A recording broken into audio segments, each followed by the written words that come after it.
me suis interrogé sur le calme plat politique relatif qui règne eh bien, chez les aventuriers ambigus, comme je les ai appelés. Je me suis demandé, mais qu'est-ce qui explique que ces gens-là qui ont promis au peuple sénégalais des réformes accélérées, certains avaient dit, écoutez, il faut d'abord qu'on finisse de gagner eh bien, les élections législatives et ça va aller vite. Une fois qu'on va avoir la légitimité parlementaire, ça va aller vite. Mais pourquoi tout d'un coup, tout se ralentit au Sénégal? Pourquoi tout d'un coup, tout se ralentit au Sénégal? Je pense que si tout se ralentit au Sénégal, c'est bien parce que malgré l'élection présidentielle et l'élection législative qui leur sont favorables, hein, qui sont favorables au PASTEF, le PASTEF est confronté à ce qu'on peut appeler le deep state sénégalais. Il y a un deep state sénégalais, un peu comme aux États-Unis, Donald Trump a été confronté au deep state américain. Et il a affaire, même maintenant, Donald Trump aux États-Unis, au deep state américain. C'est-à-dire au lobby de ceux qui, pendant très longtemps, ont contrôlé les vraies manettes du pouvoir. Je vous ai fait remarquer qu'à un moment donné, le Premier ministre Ousmane Sonko s'est plaint de ne pas être obéi par certains de ses ministres. Et nommément, le ministre de la Défense, le ministre de la Justice, et dans une certaine mesure, le ministre des Affaires, le ministre de l'Intérieur. Vous vous souvenez de cela? Le Premier ministre en exercice, Ousmane Sonko, s'est publiquement plaint de ne pas être obéi par certains ministres. Et il a même dit qu'il s'en était référé au président de la République du Sénégal, Bassirou Diomaye Diakhar Faye, pour lui dire, mais il y a des ministres là, quand je leur parle, ils ne m'écoutent pas. Et j'avais soulevé la question, mais qu'est-ce qui peut expliquer qu'il y ait dans le gouvernement sénégalais des ministres qui n'écoutent pas le Premier ministre, issus de la majorité parlementaire du pays? Et j'avais fait une hypothèse qui, tous les jours, est là sous les yeux des Sénégalaises et des Sénégalais et du monde entier. J'ai dit qu'il y a probablement peut-être même un tricéphalisme du pouvoir au Sénégal. Car j'avais noté la hargne avec laquelle l'actuel ministre de la Défense du Sénégal, le général Biram Diop, la hargne avec laquelle il avait dit que la CEDEAO allait ramener, presque de gré ou de force, les pays de l'AES en son sein. Lors d'une allocution où il faisait sortir une promotion d'officier à Dakar, ce ministre-là, qui assurait d'ailleurs ce jour l'intérim, je pense, du Premier ministre, était allé très loin dans l'invective envers la CEDEAO. Oui, il vous en souvient ou pas? Et bon, ces derniers temps, je vois qu'il a essayé de lisser, de polir son apparence, mais j'avais noté un deuxième fait qui m'avait intrigué. C'est l'attitude des dirigeants sénégalais actuels, c'est-à-dire du président Bassirou Diomaye Diakhar Faye, du Premier ministre Ousmane Sonko, envers l'ambassadeur d'Ukraine, qui a avoué avoir participé à l'action terroriste qui a coûté des dizaines de vies aux soldats maliens et russes. Cet ambassadeur a seulement été convoqué et réprimandé. Il n'a pas été, les relations n'ont pas été rompues, il n'a pas été chassé, il n'a pas été déclaré persona non grata du Sénégal. Qu'est-ce qui pouvait expliquer cette mollesse, cette tendresse, cette douceur des autorités sénégalaises envers un agent du terrorisme anti-africain, l'ambassadeur d'Ukraine au Sénégal, qui a publiquement revendiqué avec des hauts responsables sécuritaires ukrainiens l'attaque terroriste de Tinzawaten à la fin du mois de juillet 2024. J'avais souligné ça en disant, le régime qu'on a à Dakar, là, je ne me suis pas trompé en les appelant les aventuriers ambigus. Parce que ce régime, en fait, ne s'est pas entièrement démarqué, d'une part de la France-Afrique, d'autre part de l'Amérique-Afrique. Il est littéralement comme il est coincé en son sein par des représentants des lobbies, eh bien, néocolonialistes français et impérialistes américains. Je l'avais dit. Et pour moi, c'est ce qui explique l'extraordinaire difficulté de réformer au Sénégal. Parce qu'ils ont pris manifestement des engagements avec ces forces-là, malgré toutes leurs déclarations contraires. Ils disaient qu'ils attendaient d'avoir une majorité parlementaire pour accélérer les réformes. Depuis qu'ils ont la majorité parlementaire, qu'est-ce qu'ils font? Ils l'utilisent pour nommer des vieux clous de l'ancien régime. J'ai même vu un début de mouvement de colère et même de révolte des partisans de PASTEF en raison de certaines nominations, où on voit Bassirou Diomaye Diakhar Faye et Sonko en train de nommer les pires représentants de l'ancien régime Macky Sall à des positions stratégiques. Oui! C'est ce qui se passe au Sénégal. Et il faut que vous compreniez cela. Donc, beaucoup d'amis m'ont demandé, mais qu'est-ce qui se passe au Sénégal? Pourquoi toutes les promesses qu'ils ont faites, tout d'un coup, ils les accomplissent, mais au forceps, c'est difficile. Et ils ont même envie de raser les murs maintenant, parce que les choses ne bougent pas comme ils l'avaient promis. Et je dis, c'est en réalité parce que le gentleman agreement qui leur a permis d'avoir cette candidature et d'accéder au pouvoir par une victoire incontestable, une victoire électorale incontestable, ça n'a pas changé le rapport de force des lobbies dans le pays. Les lobbies dans le pays conservent leur position de force. Même quand on menace Macky Sall de faire un audit des finances publiques, Macky Sall se sent en capacité d'actionner encore un certain nombre de forces tactiques, stratégiques, de forces politiques, de forces religieuses, de forces diplomatiques pour bloquer Bassirou Diomaye Diakhar Faye et Ousmane Sonko. Donc en fait, on peut dire qu'ils n'ont pas encore récupéré tous les attributs effectifs du pouvoir. Et c'est la raison pour laquelle ça traîne, c'est la raison pour laquelle le Sénégal est entré dans un faux rythme. Alors, je conclus cette page sénégalaise en disant que je n'ai pas regardé la vidéo, mais on m'a dit qu'il y a une jeune femme sénégalaise qui s'en est particulièrement, de manière particulièrement grossière, qui s'en est prise à moi, hein, qui m'a traité de tous les noms d'oiseaux pour essayer de défendre les deux aventuriers ambigus de Dakar. Bon, moi je n'ai pas regardé, honnêtement, je n'ai pas regardé la vidéo. Plusieurs de mes amis m'ont dit qu'ils l'ont regardé, que c'était particulièrement grossier, infamant, etc. Alors, moi, je voudrais simplement dire à cette jeune femme que moi, je ne veux pas être mêlé à des histoires de masseuses de Dakar. Parce que ce sont ces histoires de masseuses de Dakar qui ont nui à certaines carrières politiques au Sénégal. Moi, les histoires de filles là, qui passent leur temps à vouloir se faire remarquer par les garçons, et après pour dire que les garçons les ont touchés, qu'elles ont massé, moi, je ne suis pas dedans. Donc, il faudrait vraiment que cette jeune sœur sache que je n'ai pas du tout l'intention de bénéficier de ses talents. Je ne suis demandeur de rien, je ne m'intéresse pas à ce genre de personnages.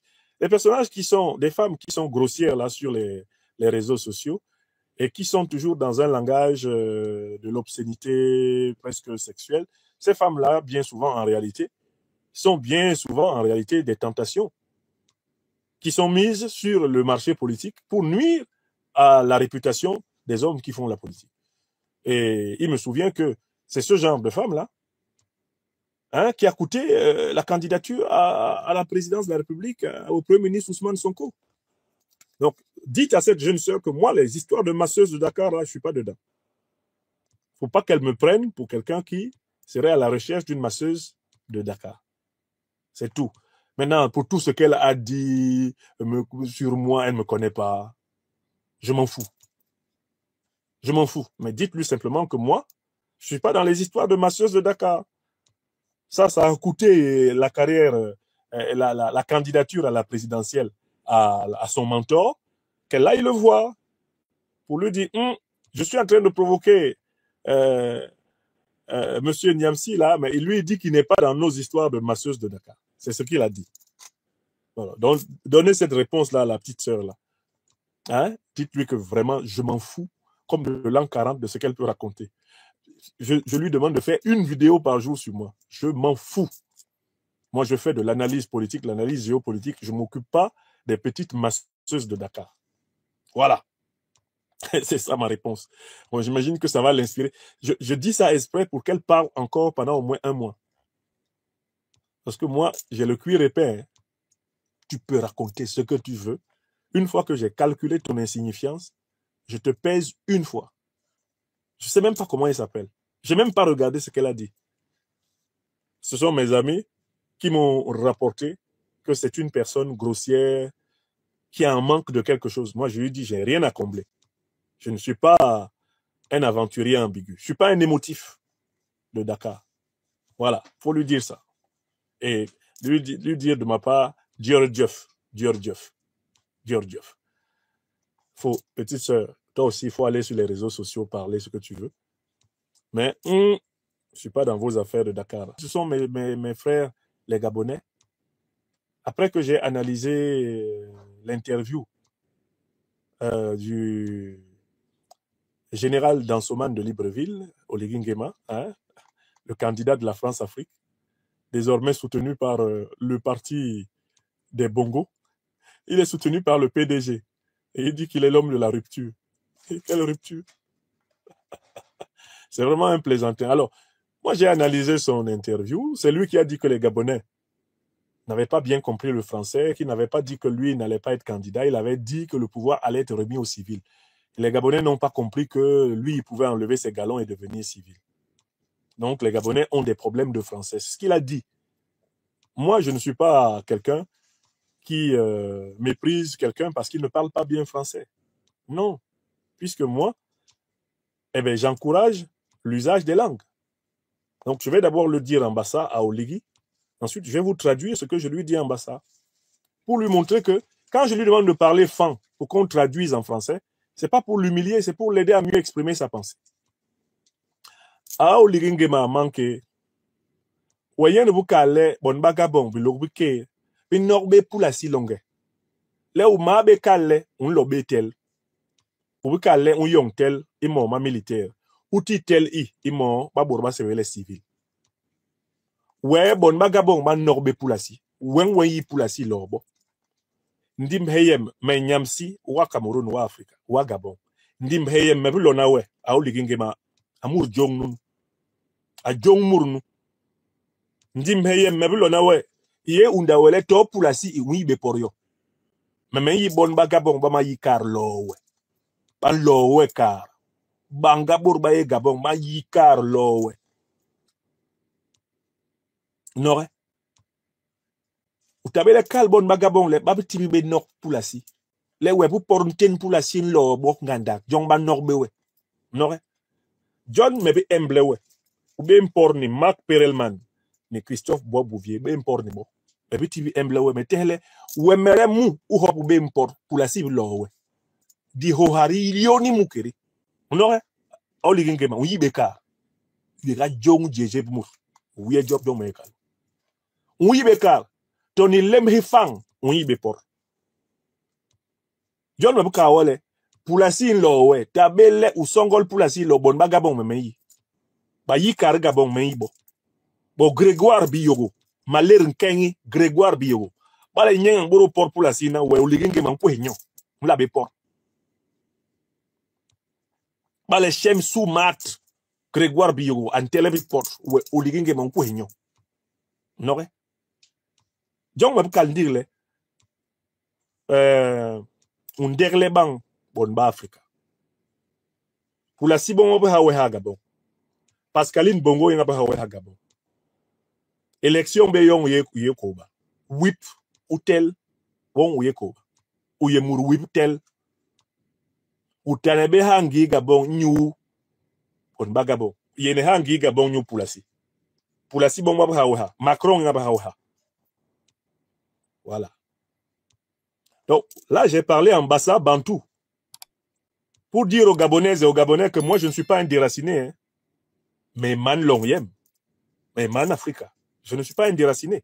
Je suis un Africain enraciné dans sa tradition. Je ne suis pas un arbre qui flotte dans le vent. Hein.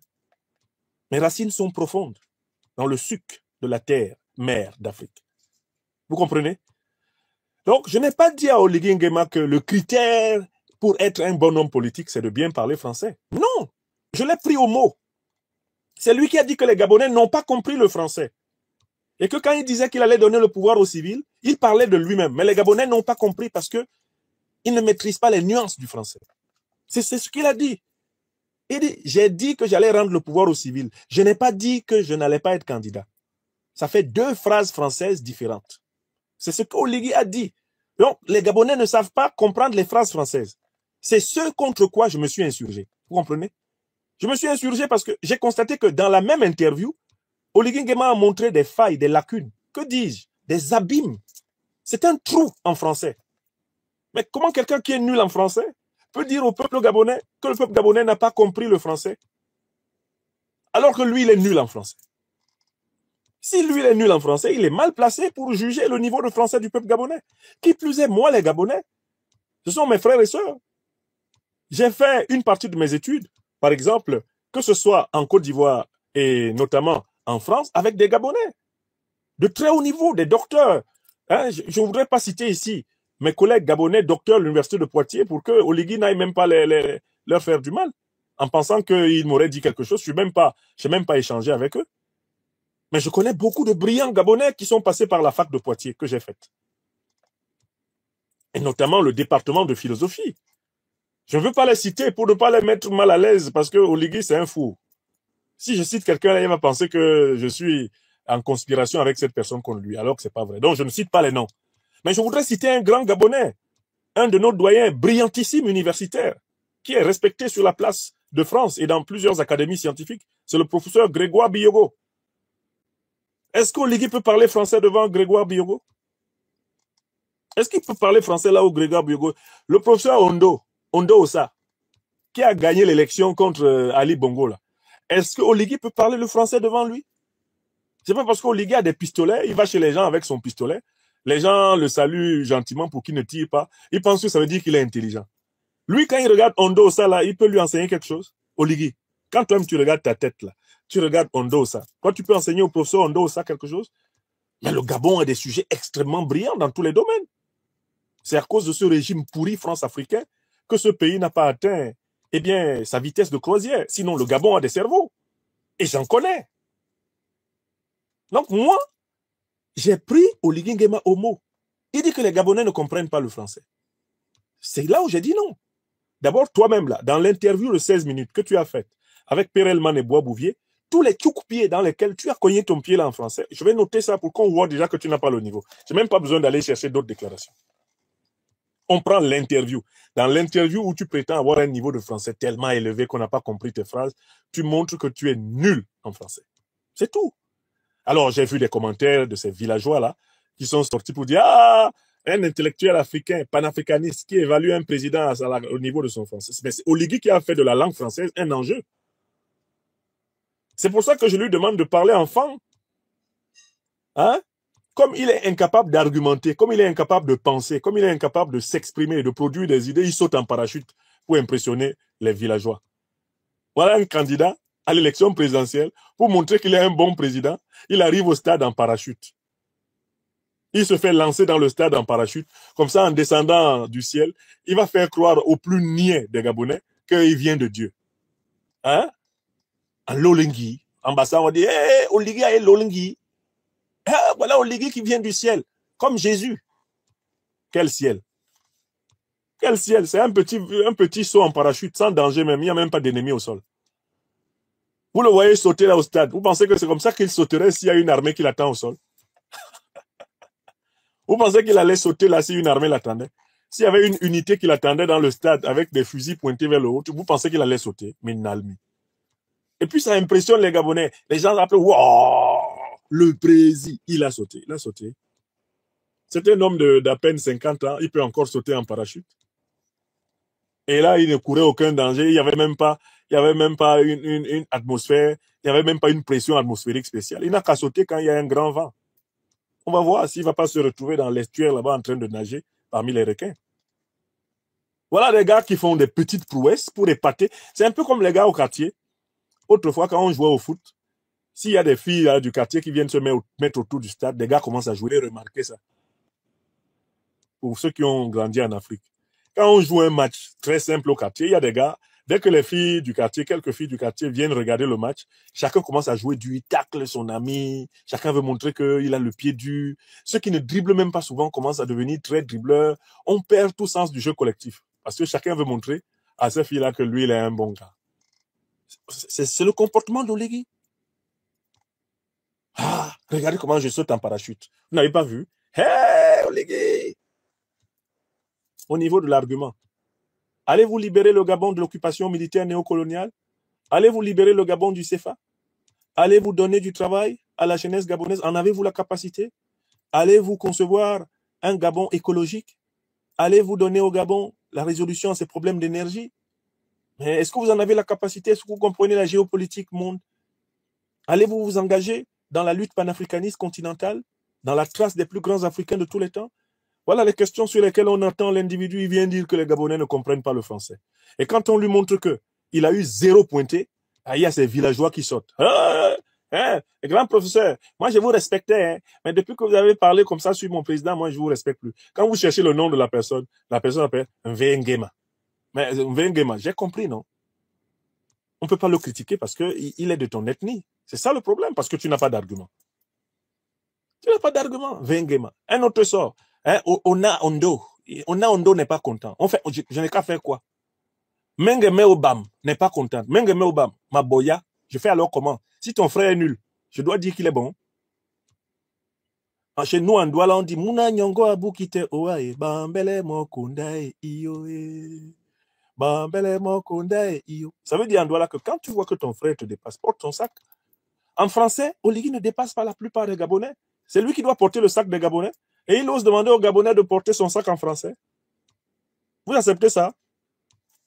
Il ne faut pas vous habituer à lui donner l'impression qu'il a des qualités qu'il n'a pas. Hein? Parce que ça va se retourner contre vous. Alors moi, je ne suis pas tribaliste du tout. Nulle part dans le monde, on ne vous dira que j'ai soutenu quelqu'un parce qu'il vient du même village que moi, il parle la même langue que moi, ou bien il a un nom de Yabassi au Cameroun comme moi. Je ne suis pas comme ça. Et je vous demande de ne pas être comme ça. Arrêtez là les gens du village. Quand je regarde les noms, c'est toujours les mêmes. Vous sortez. Hein? Faut laisser Oligui, hein? Occupe-toi de ton pays, le Cameroun. Qui a tracé la frontière entre le Cameroun et le Gabon? Vous êtes vraiment des villageois, quoi. Eh bien ça, c'est la volonté du colon français, là, votre machin. C'est la volonté du colon français. Quelle est la différence entre les fans camerounais et les fans gabonais? Vous parlez la même langue, là. Quand on écoute la musique de Medjo Mensom, vous avez besoin d'une traduction. Pourtant, Medjo Mensom, Jacob, que beaucoup de Gabonais considèrent comme un artiste gabonais, est considéré par les Camerounais comme un artiste camerounais. Vous savez pourquoi? Il chante en fan. Et c'est le même fan qu'on parle à gauche qu'on parle à droite. Il n'y a que les abrutis qui se lèvent là. Hein, va parler dans ton pays. Quel mon pays? Je suis africain. Je suis africain. Tout en assumant que je suis né et j'ai grandi au Cameroun, contrairement à Ouattara qui nie ses racines. Je suis africain. Vous n'avez rien à me dire là. Oligui parle, je parle. La vie continue. Et vous aussi, vous parlez, la vie continue.